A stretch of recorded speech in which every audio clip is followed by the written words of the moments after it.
Yo, what's going on? It's Low, and we on to the next video, man.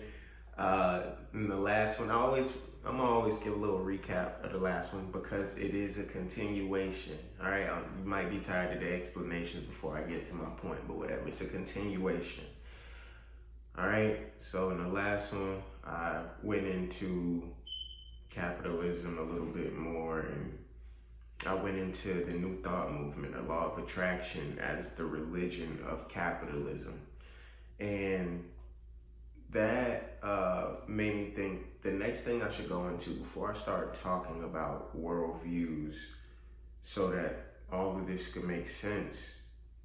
A framework that I need to set up is truth is real. And truth by its very nature is objective. Objective means it doesn't matter whether you believe it or not, it remains true. Whether you know about the truth or you're ignorant of the truth, it's still the truth. All right? So we're going to start there, that there is objective truth. We live in a world that's very, everyone wants to believe that there's a subjectivity to everything, that everyone could have their own separate truth. But if everyone has their own truth, then there is no ultimate truth, right? If everything is subjective, society wouldn't be able to function because we wouldn't have a solid foundation to measure everything on. If everything is subjective, everything is relative, we would have no way of measuring morality. We would have no way of measuring the odds, you know? We wouldn't know that you should do this, you shouldn't do that. We wouldn't know how to judge character. We wouldn't know how to judge values. We just wouldn't know if there was no objective truth, because everyone could make up their own standard of living. And if everyone could make up their own standard of living, the justice system wouldn't exist. We would be in pure anarchy. All right, so it just doesn't make sense. And there's a difference between the truth and the fact. Because a lot of times we think that facts and the truth, we conflate them. But a fact can change. The truth can't change, but a fact can change. And a fact is dependent on the times. A fact is dependent on the people. A fact is dependent on new discovery. But if a fact was the truth, it wouldn't change whether we had new information about it or we just discovered it. Not even new information, whether we discovered it or whether we didn't know about it, it wouldn't change. For example, and I tell this to my friends sometimes when we have these conversations, when I was a kid, when I was in elementary school in the early 2000s, Pluto was a planet for a fact. For a fact. Here in 2025, Pluto is no longer a planet. It hasn't been a planet for quite some time now. All right? It was a fact that AI and a lot of the technology we have right now was science fiction at a point in time. Now it's a reality. So fiction turned into fact. All right, so we notice that things are very dependent on discoveries and what people decide to accept. But when something is the truth, whether you accept it or you don't accept it, it remains the same. So I just wanted to establish that the truth cannot change, and it's the truth regardless of how we feel about it, what we think about it, and whether we know about it or we don't know about it. It doesn't change. So we immediately need to eliminate any kind of idea, any kind of worldview that involves a subjective reality. Because you know what subjectivity tells me about people that adhere to it? Subjectivity tells me that Two things. You don't care about what's true. You care about what makes you feel good. You care about what you perceive to be working for you. And it also tells me that you don't truly believe it's true. You don't actually believe what you say you believe. It's more of a pacifier. That's what relativity and subjectivity tells me about people when it comes to truth and ultimate truth, is that this is the thing that you found that doesn't make you feel the way you used to feel, that was undesirable. It's a cradle. It's a cradle. It's a pacifier. It's a crib.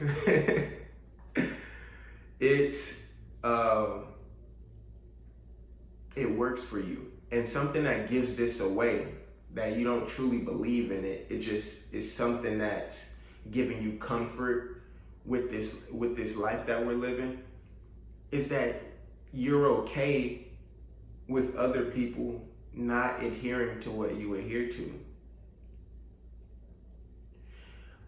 I believe that if you think something is true, I mean, and this is a silly example, but you can look at any movie, any dystopian movie. You can look at The Matrix. You can look at They Live. You can look at any of those type of movies, and the one main character that discovers the truth, they want everyone to know.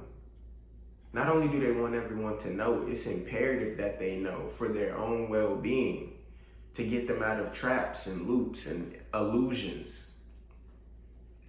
But for the people that believe everything is relative and you have your truth and I have my truth and they have their truth,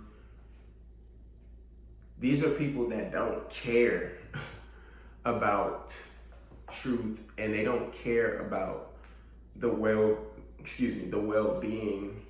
or I don't want to say the well-being, because you could believe everything is subjective and relative, and you might care if someone gets a scrape on their knee. If a kid gets a scrape on their knee, you might put a Band-Aid on it. You know, you might give a homeless person some money or something.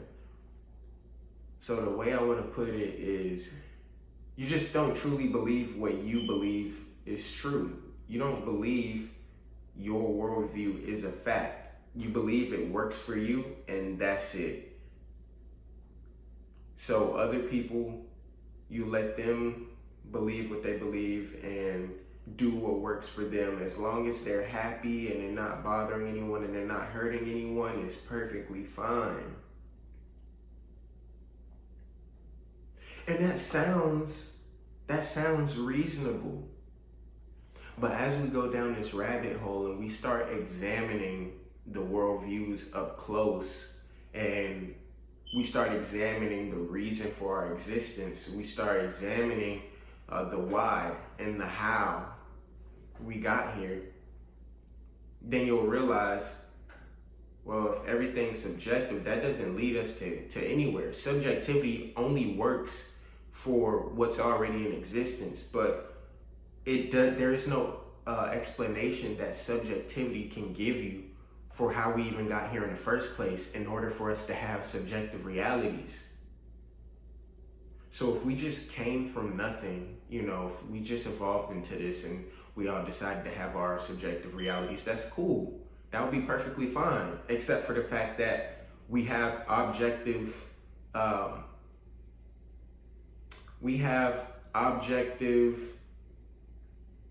what's the word I'm looking for? We have objective tools in place that's a measurement for where you're at in society.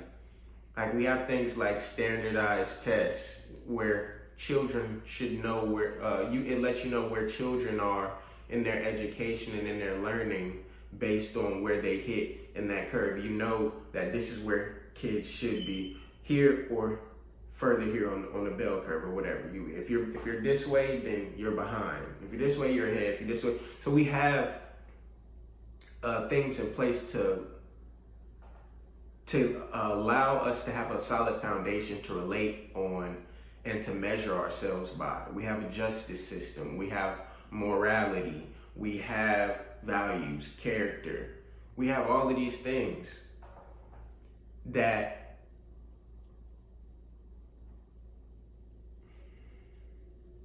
we have all of these things that present an objective reality for all of us to follow.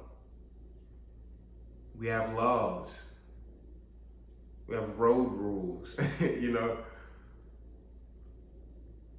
So if everything was subjective, there shouldn't be any objective things to bind our realities. We should all ideally be living and doing and believing whatever we want and however we want without consequences.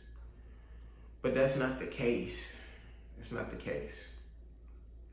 So let's analyze this idea of subjectivity or relativity, whichever word you want to use, and realize that it gives no ultimate answers. It just gives comfort in where you already are. And you know why it doesn't give ultimate answers? Because it's not truth, it's preference. We can't call things my truth, your truth. We should say my preference, your preference. Because that's a little, to say my truth and your truth is a contradiction of the word truth itself. It doesn't change. Maybe it's your fact.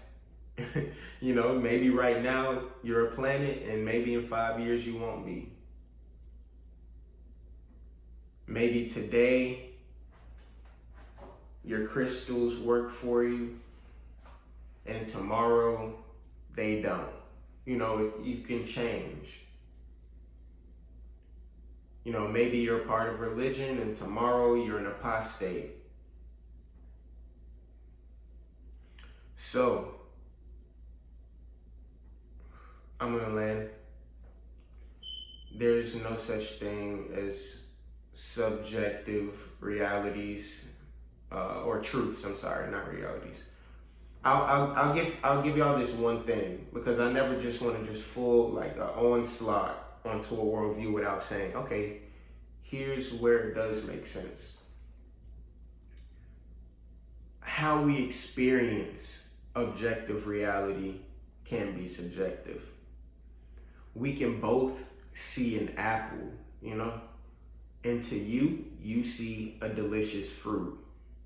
To me, I see something that's disgusting that I want to keep away from me because I don't like apples. You might go to an amusement park and it might be the scariest thing you've ever experienced, getting on a roller coaster. I had the time of my life. The reality, the objective truth that binds us both in reality is we both got on the roller coaster and we both saw an apple. But we didn't have the same experience of that same objective reality. And that's completely different than saying, I have a whole different truth than you do and da-da-da-da-da, because truth is ultimate. Truth is the fact that we were both on the roller coaster. Truth is the fact that we both see an apple. The apple didn't stop being an apple because I don't like it. The roller coaster didn't stop being a roller coaster because you didn't like it. And so that's something we should sit with while we wait on the next video. All right, peace.